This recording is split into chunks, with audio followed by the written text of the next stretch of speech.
Hi everyone, welcome back to my new study vlog. Okay, so this vlog is going to be super duper productive for all of you because as you know that मेरे exams चल रहे हैं pre board exams and I have decided कि अब से मैं आप लोगों के लिए प्रोडक्टिव स्टडी व्लॉग्स लाऊंगी मतलब ऑलमोस्ट एक एक दिन के गैप में because I want you guys to be productive and ये था रात का view. I sat down to study late night for my exam and आप लोगों ने मिनी ब्लॉग्स वगैरह में तो देखा ही होगा. एंड आप लोग बहुत ज़्यादा पूछते हो कि मैं इतनी प्रोडक्टिव कैसे रहती हूँ मतलब ऐसे लेट नाइट वगैरह में. तो मैं लेट नाइट जब पढ़ती हूँ ना तो यार मैं जल्दी मतलब ऐसे लेट सोती हूँ तो मैं जल्दी नहीं उठती हूँ. ठीक है, तो मैं लेट उठती हूँ. ठीक है, तो फिर हाँ उसके बाद मैंने अपनी टेबल वगैरह ऑर्गेनाइज करी because it was super messy. तो मैंने सबसे पहले टेबल ऑर्गेनाइज करी बिकॉज एरिया क्लीन होना बहुत ज़्यादा ज़रूरी है before you start studying. After that I was setting my wallpaper because हाँ मुझे ये वाला वॉल पेपर ज़्यादा अच्छा नहीं लगा था.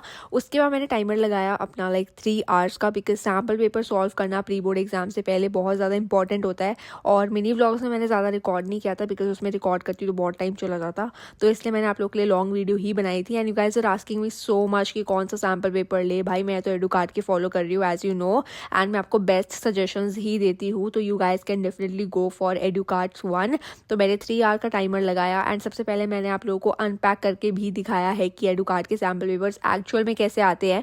तो हाँ मैं बस बैठ गई थी एग्जाम से पहले सॉल्व करने के लिए. And this is how cute right. हाँ ये की चेन कितनी क्यूट थी. उसके बाद मैंने अनपैक करे सारे सैम्पल पेपर्स. आप लोगों को दिखाने के लिए मैंने बिजनेस स्टडीज़ का सैम्पल पेपर अनपैक किया है.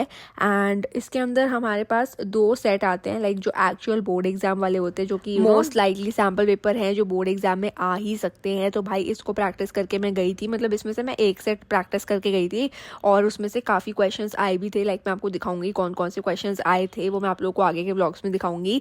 तो मैं ये सैम्पल पेपर सॉल्व करके गई थी अपने बिजनेस स्टडीज़ के एग्जाम से पहले. एंड मैंने कुछ MCQs वगैरह भी सॉल्व किए थे जिससे मेरी प्रैक्टिस हो गई थी सो दैट मैं जल्दी MCQ सॉल्व कर लूँ लाइक 10 मिनट में ही पूरे सारे MCQs जितने भी एग्जाम में होते हैं.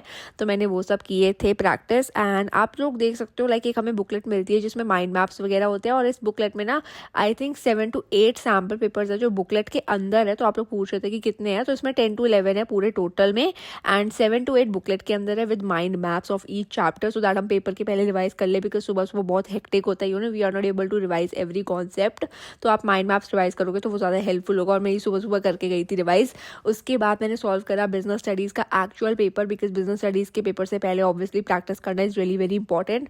तो मैंने अपने सारे सिलेबस पहले तो कंप्लीट किया. उसके बाद मैं सैम्पल पेपर प्रैक्टिस करने के लिए बैठ गई थी 3 आवर्स का टाइमर लगा के. एंड हाँ मैंने लाइक सारी डिटेल्स वगैरह भी फिल की थी ताकि बोर्ड एग्जाम के लिए प्रैक्टिस हो जाए बिकॉज कई बार क्या होता है ना लाइक हम बहुत स्ट्रेसफुल होते हैं और हमें बहुत एंग्जाइटी सी हो रही होती है पेपर से पहले बट वो नहीं होगी. तो आप लोग अगर आप लोगों को बाय करने ना तो आप मेरे उससे लाइक मेरे लिंक से बाय करना उससे आपको डिस्काउंट भी मिल जाएगा. तो आप ये पूरा बंडल ले सकते हो जिसके अंदर accountancy English economics and business studies के सैम्पल पेपर्स आ रहे हैं फॉर कॉमर्स. तो इसमें लाइक 2 एग्जैक्ट बोर्ड एग्जाम वाले सैम्पल पेपर्स हैं and then we have 7 to 8 sample paper separately in the booklet and we have mind maps also जिसके through आप लोग रिवाइज कर सकते हो सारे के सारे चैप्टर्स ईजिली ऑब्वियसली बिकॉज यार मेरे को भी हो रहा था कि या मैं सुबह सुबह कैसे रिवाइज करूँ 12 के 12 chapters of business studies.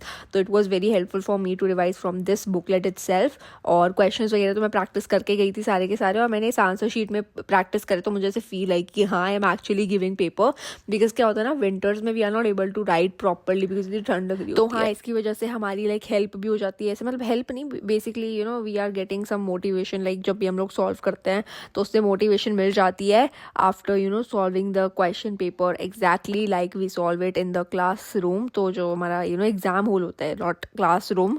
And या I was just practising all these questions. तो पहले मैंने MCQs वगैरह सारे प्रैक्टिस करे रीड करके एंड ऑलमोस्ट 10 मिनट तो लग ही गए थे मुझे. तो इसी की वजह से मैं प्रैक्टिस कर रही हूँ बिकॉज मुझे क्या होता है ना MCQs में ज़्यादा टाइम लग जाता है and I don't want that.